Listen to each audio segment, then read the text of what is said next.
চীন থেকে ফিরে ভারতের সমালোচনায় মুখর হলেন ওয়ার্কার্স পার্টির নেতা রাশেদ খান মেনন। সাম্প্রতিক সময় 14 দলের শরিকদের নিয়ে একটি রাজনৈতিক দলের নেতৃত্ব দিয়ে তিনি চীনে নিয়ে যান। এ সফরের উদ্দেশ্য কি ছিল সে সম্পর্কে বিস্তারিত কিছুই জানা যায়নি। তবে চীন থেকে ফিরে আসার পর ভারত বিদ্বেষী ভূমিকায় অবতীর্ণ হলেন রাশেদ খান মেনন।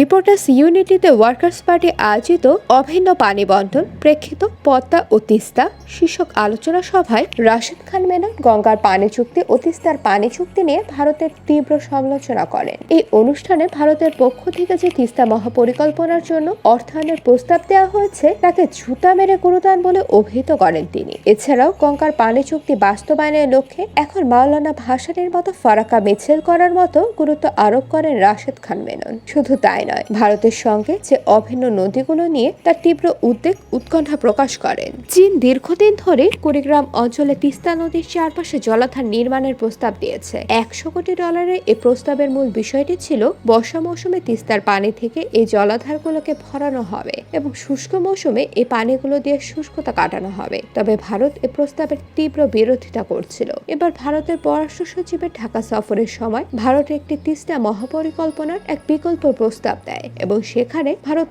অর্থায়ন করার জন্য প্রস্তাব দেয়। এই প্রস্তাবের মাধ্যমে পানি বন্টনের একটা সমাধান হবে বলে অনেকে মনে করেন। ভারতের পক্ষ থেকে এটাও বলা হয়েছে যে নির্বাচনের পর তারা বাংলাদেশের সঙ্গে পানি চুক্তির বিষয়টি চূড়ান্ত ফয়সালা করবে।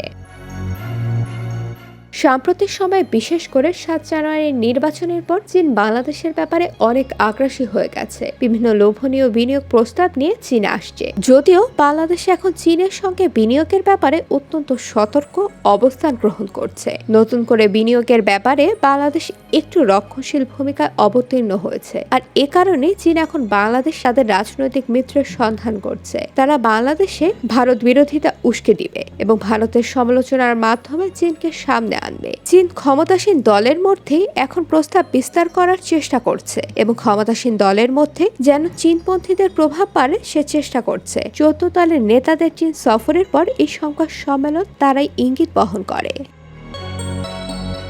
এখন 50 সদস্যের একটি আওয়ামী লীগ প্রতিনিধি দল চীনে অবস্থান করেছে এবং তারা ফিরে আসার পরপরই কাজী জাফরউল্লাহর নেতৃত্বে আরেকটি উচ্চ পর্যায়ের প্রতিনিধি দল চীন সফর করবে। সবকিছু মিলিয়ে রাজনীতিতে চীন প্রভাব বিস্তার করার চেষ্টা করছে বলে যেন রাজনীতিবিদরা ভারত বিরোধিতায় নামে এবং চীনের প্রকল্পের স্বার্থগুলো বাস্তবায়িত হয়। আর এই কারণে রাশেদ খান মেনন এখন নতুন করে আবার চীনপন্থী হিসেবে নিজেকে জ্বালাই করে নিচ্ছেন। চীনের রাজনীতিবিদদের নিয়ে যাওয়া হচ্ছে কি মগজধোলাই করার জন্য এই প্রশ্নটি এখন সামনে এসেছে।